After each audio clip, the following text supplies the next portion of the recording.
Geometry మెన్సురేషన్లో విపరీతమైన మీకు formulas ఉంటాయి సార్. అన్నీ గుర్తుపెట్టుకోవడం మీ వల్ల కాదు, ఫస్ట్ క్వశ్చన్ ఎక్స్ప్లెయిన్ చేస్తున్నాను. క్వశ్చన్ చదవండి. ఏబిసిడి అనేది ఒక చతురస్రము, అంటే స్క్వయర్. ఇది ఏ, ఇది బి, ఇది సి, ఇది డి. ఏబిడిసి చతురస్రాకారంలో డి మరియు సి నుంచి కేంద్రాలతో ఆర్క్, ఓకే, సి కేంద్రంతో ఒక ఆర్క్, డి కేంద్రంతో ఒక ఆర్క్ కనుక్కుంటే ఏబిసిడి ఈ ప్రాంతం యొక్క నిష్పత్తి ఎంత, దీని యొక్క నిష్పత్తి ఎంత?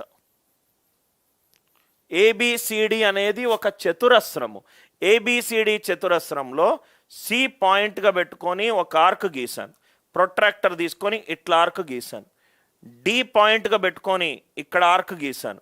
రైట్, మీరు θ/360 ఇంటూ πr స్క్వేర్లు, పనికి మాలిన సర్కిల్ ఫార్ములాలు, చతురస్రం ఫార్ములాలు అలా మీరు చదివినట్టు అవుతే జామెట్రీ మీకు లైఫ్లో అర్థం కాదు.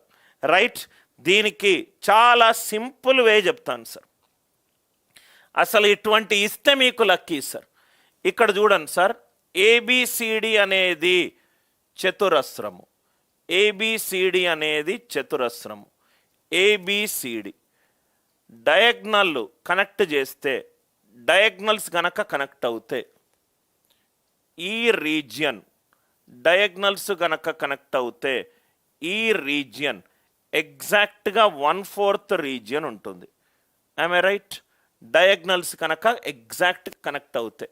ఇక్కడ డయాగ్నల్స్ కాదు, కొంచెం ఇది పెరిగింది, ఇది కూడా పెరిగింది, అంటే ఈ వాల్యూ 1/4 కంటే ఎక్కువ ఉంటుంది. ఈ వాల్యూ 1/4 కంటే ఎక్కువ ఉంటుంది. అయిపోయింది ఆన్సర్. ఈ వాల్యూ 1/4 కంటే ఎక్కువ ఉంటుంది, 1/4 కంటే ఎక్కువ ఉంటుంది. అదే మొత్తం చతురస్రాన్ని మొత్తాన్ని షేడ్ చేస్తే, మొత్తానికి మొత్తం షేడ్ చేస్తే దాని వాల్యూ ఎంత? 1. కానీ ఇక్కడ మొత్తం షేడ్ కాలేదు, కాబట్టి answer greater than 1/4 less than 1 అని ఉండాలి. గ్రేటర్ దాన్ 1/4 లెస్ దాన్ 1 అని ఉండాలి. పై వాల్యూ ఎక్కడొచ్చినా 3.14 సబ్స్టిట్యూట్ చేసుకోండి. పై వాల్యూ ఎక్కడొచ్చినా 3.14 సబ్స్టిట్యూట్ చేసుకోండి. ఆర్ యు ఆల్ విత్ మీ? దీనికి ఫార్ములా లేదయ్యా. రైట్, ఎవడని చూస్తే నవ్వుతాడు. ఈ చతురస్రము డయాగ్నల్స్ గనక కనెక్ట్ అవుతే ఈ రీజియన్ ఎంత అవుతుంది సార్? 1/4 అవుతుంది. ఈ రీజియన్ ఎంత అవుతుంది? 1/4 అవుతుంది. ఈ రీజియన్ ఏమవుతుంది? 1/4 అవుతుంది. కానీ కొంచెం ఇది బల్జ్ అయింది. Are you all with me sir? అంటే ఈ వాల్యూ ఎంత కావాలి? 1/4కి ఎక్కువ ఉండాలి, 1/4కి ఎక్కువ ఉండాలి. దాని మొత్తం చతురస్రం మీద పెయింట్ గీసినాం అనుకో 1 అవుతుంది, కానీ పెయింట్ మొత్తం గీయలేదు కాబట్టి less than 1. Are you all with me? Kindly give a thumbs up in case if it is clear to you. అందరికీ లాజిక్ క్లియర్ అయిందా? Everybody, is it clear? మొత్తము అన్ని టాపిక్లు. కొంతమంది టీచర్లు నేను అరిథమెటిక్ ఫేమ్ అంటారు.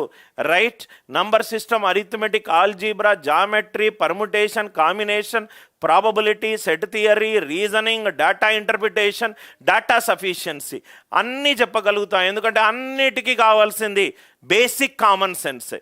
దాని ప్రాబ్లంని ప్రాబ్లంలా చూడకుండా లాజికల్గా చూస్తే ఆన్సర్ వచ్చేస్తుంది, లాజికల్గా చూస్తే ఆన్సర్ వచ్చేస్తుంది.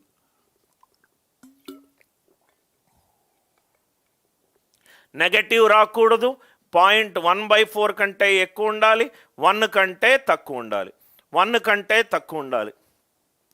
రైట్, దయచేసి మీ ఫ్రెండ్స్ ఎవరైనా యాప్టిట్యూడ్కి ప్రిపేర్ అవుతూనే ఉంటే దయచేసి ఈ వీడియోలు చూడమని చెప్పండి. ఆగస్ట్ 28వ తారీఖు కానిస్టేబుల్ ఎగ్జామ్ ఉంది.